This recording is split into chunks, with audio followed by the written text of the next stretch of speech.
Hello दोस्तों, अपने वादे के अनुसार मैं भारतीय संविधान मौलिक अधिकार के भाग 2 आपके सामने प्रस्तुत करने जा रहा हूं।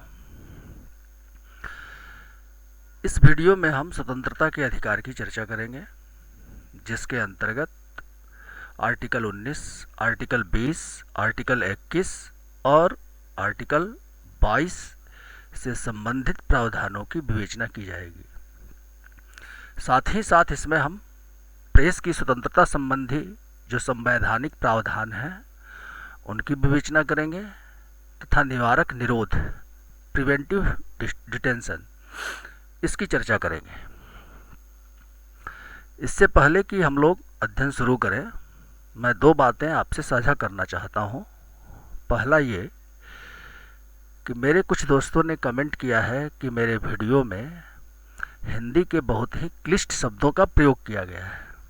यह बात सही है। मैंने अपने वीडियो में हिंदी माध्यम कार्यान्वयन निदेशालय द्वारा परिभाषित शब्दावली के शब्दों का प्रयोग किया है, जो निश्चित रूप से कुछ कठिन है, लेकिन मैं इनका अर्थ भी आपको साथ साथ समझाता जाता हूँ। आप जिन शब्दों के प्रयोग में पर सक्षम हैं या अभ्यस्त हैं, आप उन शब्दों के साथ अपना अध्ययन कर सकते हैं।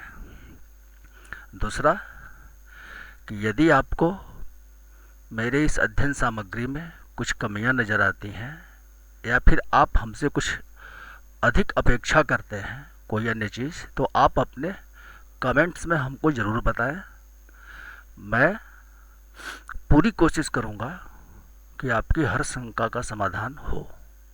अब हम लोग अध्ययन शुरू करते हैं।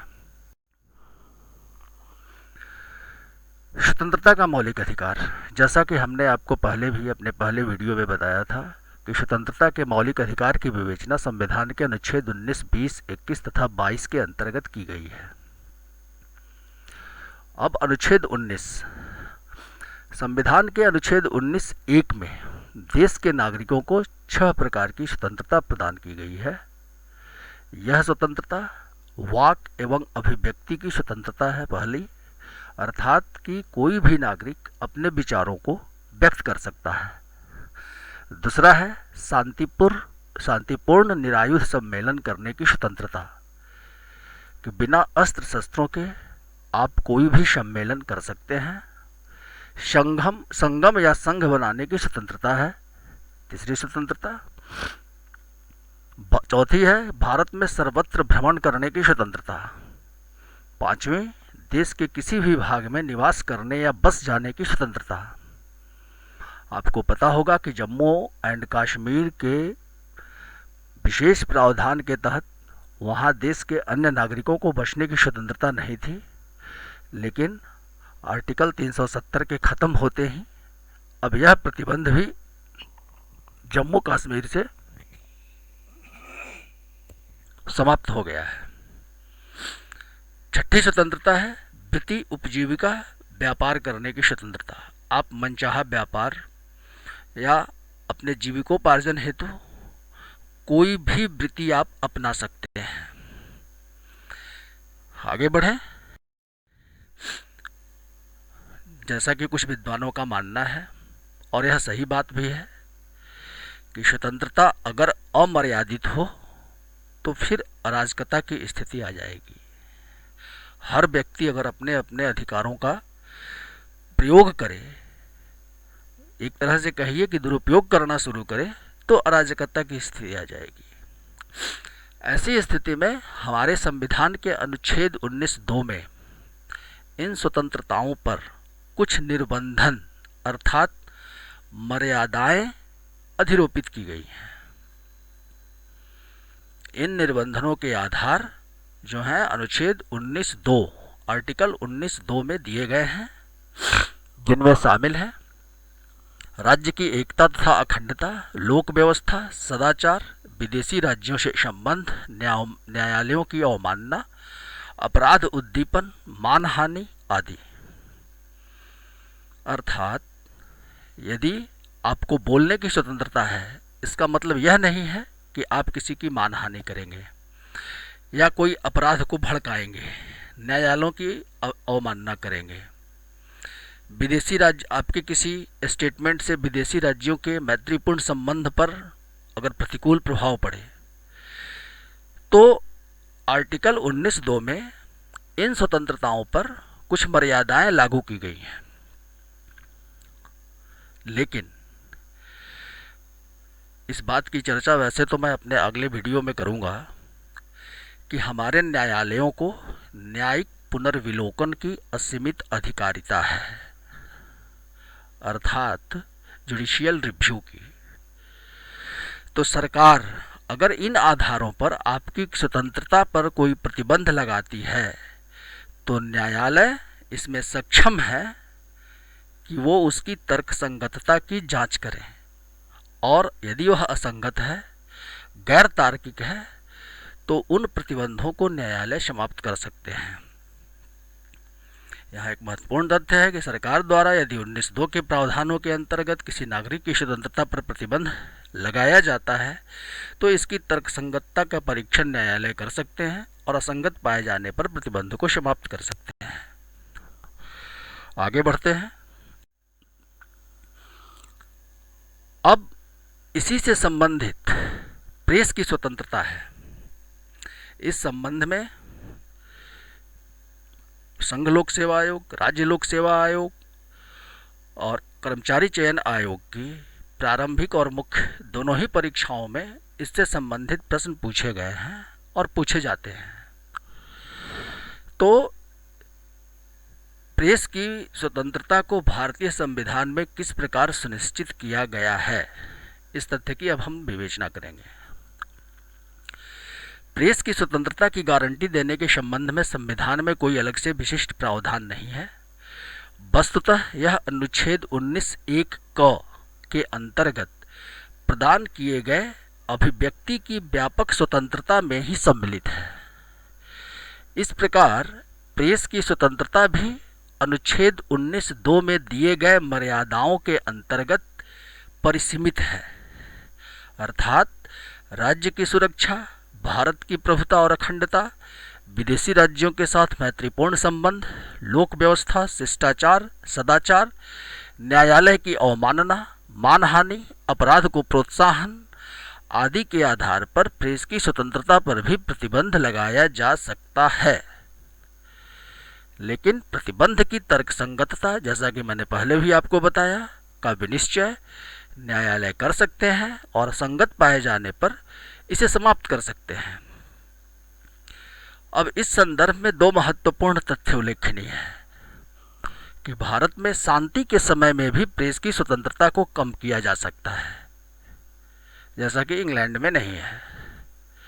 और दूसरा, वैसे तो आपात उपबंधों की विवेचना हम अपने किसी अगले वीडियो में करेंगे, लेकिन चूंकि इससे संबंधित है इसलिए मैं एक बता दूं कि अनुच्छेद 352 के अंतर्गत जब आपातकाल की उद्घोषणा होती है तो अनुच्छेद 19 के अंतर्गत प्रदान की गई सारी स्वतंत्रता, सारे अधिकार स्वतः निलंबित हो जाते हैं। अतः प्रेस पर भी पूर्ण सेंसरशिप लागू हो जाती है। इस बात को याद रखिएगा। आगे बढ़ें। अनुच्छेद 20 आर्टिकल 20 भारतीय संविधान का अनुच्छेद 20 अपराध के दोष सिद्धि के संबंध में कुछ संरक्षण प्रदान करता है। इसमें 3 प्रावधान हैं। आप इसे याद कर लें कि घटना के पश्चात विधान का प्रतिषेध, इसका अभिप्राय है, मतलब है, अर्थ है कि विधानमंडल कोई भी दांडिक विधि को भूतलक्षी बना करके यह उपबंध नहीं कर सकती है कि कोई भी व्यक्ति ऐसे कार्य के लिए दोष सिद्ध किया जा सकेगा जो उस समय अपराध नहीं था जब कार्य किया गया था। मतलब आज कोई अपराध होता है और जो भी अभी प्रचलित नियम कानून हैं उसके अंतर्गत यह कार्य अपराध की श्रेणी में नहीं आता है, तो बाद में संसद या राज्य विधानमंडल कोई ऐसी विधि बना दे और दंड का प्रावधान कर दे और ये कह दे कि यह विधि पास्ट से लागू होगी जब यह कार्य किया गया था। तो ऐसा दांडिक विधि वो नहीं बना सकती है। ऐसे विधानमंडल को भूतलक्षी और भविष्यलक्षी विधि दोनों प्रकार की विधियों को बनाने में सक्षम किया गया है हमारे संविधान में। अनुच्छेद 20(1) में इस बात की विवेचना की गई है। दांडिक विधि का प्रतिषेध है, अन्य कोई विधि जो है सो भूतलक्षी विधि सरकार बना सकती है। अनुच्छेद 20(2) में दोहरे दंड से उन्मुक्ति की बात की गई है। यहाँ पर आप ध्यान से इस लाइन को पढ़ें कि भारतीय संविधान में एक ही अपराध के लिए 2 न्यायिक दंड देने का प्रतिषेध करता है। अनुच्छेद 20(2) गौर करें, न्यायिक दंड अर्थात न्यायिक दंड से भिन्न अगर कोई दूसरा दंड उसे दिया जाता है तो उसे इस अनुच्छेद के प्रावधान से कोई छूट नहीं मिलेगी। आपको याद होगा अंधा कानून फिल्म में अमिताभ बच्चन न्यायालय में ही एक व्यक्ति की हत्या करता है और न्यायाधीश से कहता है कि आप इसके हत्या की सज़ा पहले ही दे चुके हैं, अतः अब दोबारा आप इसी कार्य की सज़ा मुझे नहीं दे सकते। तो ये दोहरे दंड से उन्मुक्ति अनुच्छेद 20(2) में है, न्यायिक दंड। लेकिन किसी व्यक्ति को न्यायिक दंड से भिन्न किसी अन्य कार्यवाही या दंड के लिए यह उन्मुक्ति छूट प्राप्त नहीं है। अर्थात जैसे किसी सरकारी अधिकारी को अपने किसी कार्यवाही के लिए न्यायिक दंड के अतिरिक्त विभागीय कार्यवाही द्वारा प्राप्त दंड का भागीदार हो सकता है, अथवा विभागीय कार्यवाही के बाद उसे न्यायिक दंड भी प्राप्त हो सकता है। आगे बढ़ा, अनुच्छेद 20(3) में स्वयं के विरुद्ध साक्ष्य देने का प्रतिषेध किया गया है। अर्थात किसी अपराधी से यह नहीं कहा जाएगा, उसको बाध्य नहीं किया जा सकता है कि तुम अपने किसी अपराध के विरुद्ध खुद ही साक्ष्य प्रस्तुत करो। इसके अंतर्गत किसी अभियुक्त को स्वयं के विरुद्ध साक्ष्य देने के लिए बाध्य नहीं किया जा सकता है। परंतु यह प्रतिषेध वहाँ लागू नहीं होता है जहाँ तलाशी के दौरान अभियुक्त से कोई वस्तु या दस्तावेज प्राप्त किया जाता है। इसी प्रकार अभियुक्त के चिकित्सीय परीक्षण मेडिकल एग्जामिनेशन से प्राप्त साक्ष्य तथा नमूने का हस्ताक्षर या अंगूठे की छाप लेना प्रतिबंधित नहीं किया जा सकता है। आगे बढ़े, अनुच्छेद 21 तथा 22 के प्रावधानों को मैंने दैहिक स्वतंत्रता शीर्षक के अंतर्गत रखा है, क्योंकि इससे संबंधित प्रश्न भी मुख्य परीक्षाओं में या फिर प्रारंभिक परीक्षाओं में पूछे जाते हैं कि भारतीय संविधान में दैहिक स्वतंत्रता को किस प्रकार सुनिश्चित किया गया है। तो भारतीय संविधान के अनुच्छेद 21 तथा 22 में व्यक्तियों की दैहिक स्वतंत्रता को सुनिश्चित करने का प्रावधान किया गया है। अनुच्छेद 21 इसमें प्रावधान किया गया है कि किसी भी व्यक्ति को देश की विधि के अनुसार ही गिरफ्तार अथवा कारावासित किया जा सकता है, अन्यथा नहीं। मतलब कि किसी व्यक्ति को गिरफ्तार या कारावासित करने के लिए विधि का होना अनिवार्य है, कानून का होना अनिवार्य है। अर्थात विधानमंडल द्वारा पारित किसी विधि का कठोरता से पालन करके किसी व्यक्ति को गिरफ्तार या कारावासित किया जा सकता है। न्यायालय इस बात के लिए सक्षम है यदि विधि तर्कसंगत नहीं है अथवा विधि का पालन सही तरीके से नहीं किया गया है तो बनाई गई विधि को अविधि मान्य घोषित कर दे। दो बात है कि किसी भी व्यक्ति की गिरफ्तारी अथवा कारावास के लिए विधि का होना अनिवार्य है और उस विधि कानून में जो प्रावधान वर्णित है उन प्रावधानों का कठोरता से पालन किया जाना अनिवार्य है, तभी किसी व्यक्ति को गिरफ्तार या कारावासित किया जा सकता है। अनुच्छेद 22 आर्टिकल 22, इस अनुच्छेद में किसी व्यक्ति को मनमानी गिरफ्तारी एवं निरोध से बचाने के लिए कुछ प्रक्रियात्मक रक्षोपाय का वर्णन किया गया है कि मनमाने तरीके से किसी को गिरफ्तार नहीं किया जा सकता। गिरफ्तार व्यक्ति को गिरफ्तारी के कारणों से यथाशीघ्र अवगत कराया जाएगा तथा उसे पसंद के विधि व्यवसायी अर्थात वकील या अधिवक्ता से परामर्श करने की अनुमति होगी। अनुच्छेद 22(1) यह प्रावधान करता है। आर्टिकल 22(1) गिरफ्तार व्यक्ति को 24 घंटे के अंदर निकटतम मजिस्ट्रेट के समक्ष पेश किया जाएगा और उसकी अनुमति के बाद ही गिरफ्तारी आगे जारी रखी जाएगी।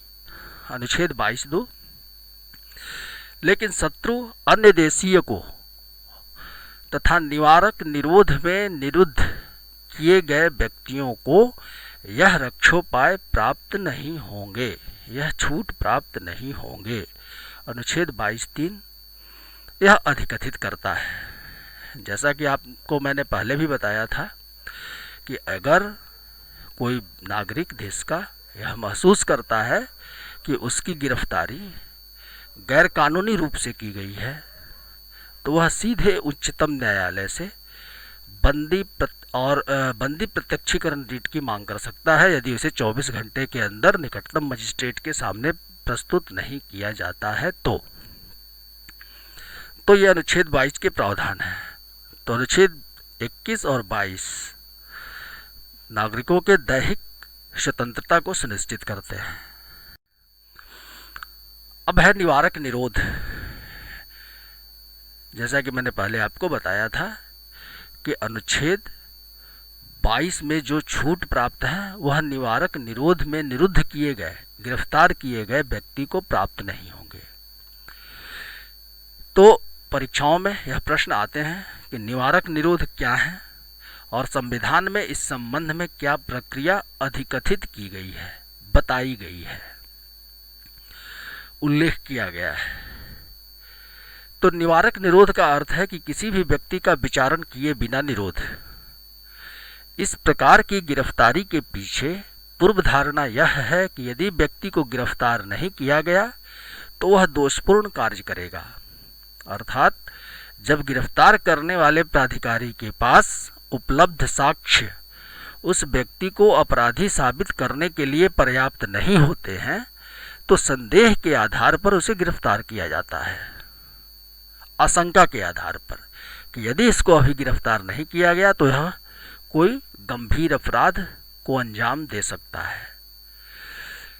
संविधान के अनुच्छेद 22(4) से 22(7) तक इस संबंध में प्रावधान किए गए हैं, जिनमें उल्लेख है कि निरुद्ध व्यक्ति को 3 माह से अधिक अवधि के लिए गिरफ्तार करने की अवस्था में सरकार को सलाहकार बोर्ड का प्रतिवेदन प्राप्त करना होगा।